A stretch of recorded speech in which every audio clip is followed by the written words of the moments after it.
Set in the not-so-distant future, the World Federation is established. Hostilities with opposing nations continue to escalate. In a desperate attempt to maintain order, the Federation armed forces develop metalheads, fully armed bipedal mechs. While effective, their success led to over-militarization. Eventually, terrorists amass their own fleet of mechs and invade a country under Federation protection. This is where you come in. You're sent in to eliminate the threat and regain control of the country. God, I feel like I read a Star Wars scroll. No, it's nothing new, but originality's a hard thing to come by these days. Besides, we know it's just an excuse for us to indulge in some gratuitous violence. Wow, I went Irish there for a moment. This game really blew me away back in the day due to the abundance of digitized speech and texture map polys. Your first mission. Destroy all enemy mechs in the city near the border. Remember to take them all out.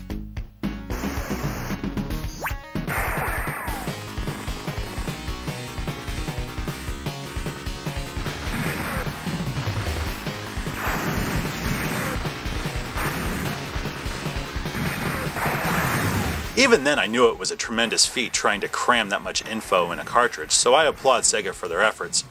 When you start a mission, you're given objectives via a max headroom-like talking head, then sent on your merry way.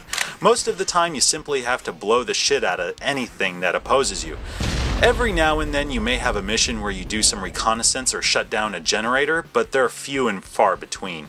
Really all you gotta do is blow shit up. That's it. It reminds me very much of Final Zone for the Genesis, except it's 3D. Unlike Final Zone, you're given a time limit. I thought this would aggravate me, but I'm given a fair amount of time to complete my objectives, so no complaints there. Once you've completed a stage, you'll find yourself in the machine shop, where you can upgrade the mech's armor and weaponry using points you gain during missions as currency. Chain guns, grenade launchers, laser cannons, and thicker skin. All the usual refinements. The text sounds like a fucking idiot. You got the points? I got the equipment. What do you want? Really, why is he yelling at me? How do you want the equipment? Just shut the fuck up and let me go. The visuals were moderately impressive for the time. Unlike Doom, this is a fully rendered 3D shooter. Buildings, mechs, transports, everything's 3D. Texture maps are varied and detailed. I love the night stages. There's more atmosphere and you're given a wee bit of fan service, which is always welcome.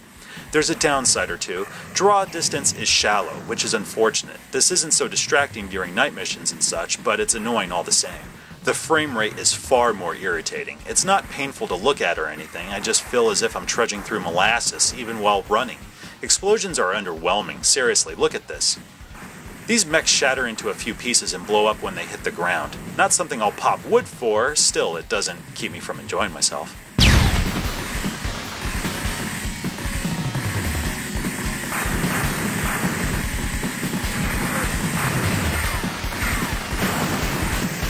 The sound's very decent. Yes, it's a Genesis soundtrack, but that's not a bad thing in my opinion.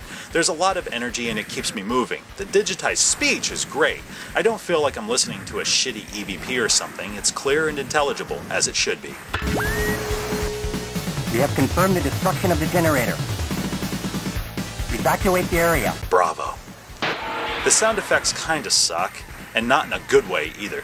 Weapons fire, explosions, the mech's feet pounding against the asphalt, all fall flat and lack bass. Reminds me of an audio cassette. As for the control, they're fluent and easy to pick up and play. However, I do stress it's meant to be played with a 6-button controller. Some may prefer the 3-button layout, which kinda baffles me. Metalhead is far from unplayable with 3 buttons, but I couldn't get the feel for it, and none of the cheat codes work unless you have the 6-button. If you haven't invested in one by now, there's no time like the present. Obviously, Metalhead has some chinks in its armor. However, I do have fun playing this game. Yeah, nostalgia's a factor, I'll admit it. Metalhead is a nice distraction, and it's easy on the wallet. Seriously, this was sealed when I purchased it last month. $8 after shipping. Come on, she's a cheap date. You can do much, much worse on 32X.